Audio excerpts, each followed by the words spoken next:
Yeah, Netflix's UI is so cool. How does it provide such a great user experience? Well, actually,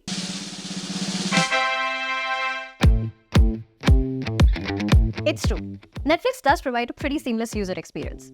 Back in 2015, when Netflix wanted to improve their UI, they chose React for three reasons: startup speed, runtime performance, and modularity. So, when you open the Netflix website, the initial page loads pretty quickly, right? Well, that's because React helps the applications page load faster. Now, let's say you're clicking on a movie or scrolling through the recommendations. Now, to give you a smooth user experience, React uses Virtual DOM for efficient handling of updates and interactions on the website. And finally, folks at Netflix chose React because it can add new features seamlessly without affecting the codebase. For example, if Netflix want to add a new feature of movie duration, the developers can work on that component easily without disrupting the rest of the app.